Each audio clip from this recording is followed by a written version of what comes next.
Hello, I'm Columbia Daily Tribune City Editor Matt Sanders, and here is our video digest for it's Wednesday, March 1st.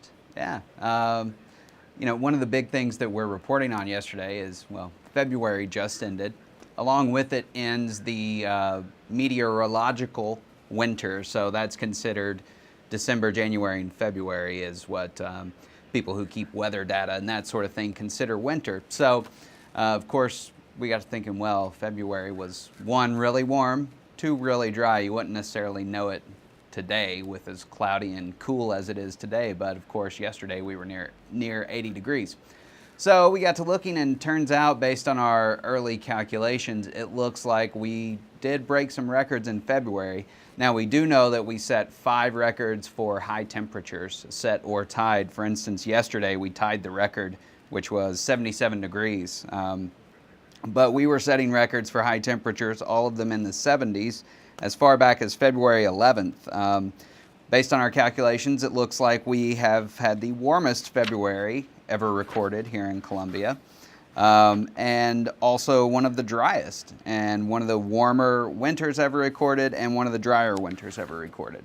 So you can read all about that, what's going on with the weird weather, and exactly what it means, what are the potential effects of it.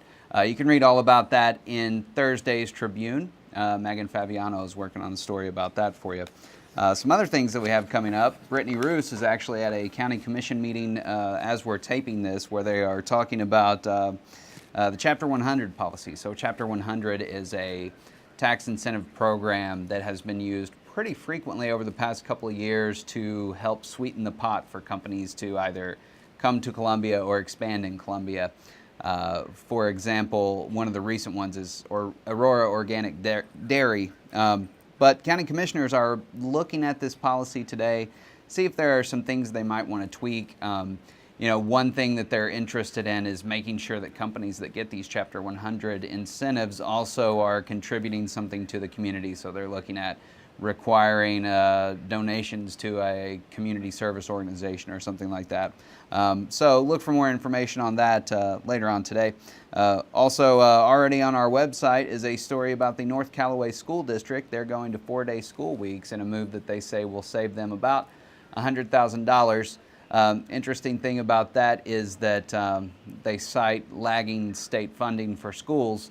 They also say, well, this is only part of the money that we need to recuperate. We also are going to have to probably raise property taxes. So it's a situation that all school districts are dealing with right now. How to get the funding that they say they need to do what they're supposed to do. And so, yeah, North Callaway, one of the things they've done is move to a 4-day school week, and they're looking at doing some other things as well. So yeah, you can read those stories on our website either right now or tomorrow, depending on which story it is. You can also read them in Thursday's edition of the Tribune, which of course will be available in the morning, as it always is now. If you have questions or want to talk to us, you can always use our social media sites, Twitter and Facebook, or shoot me an email.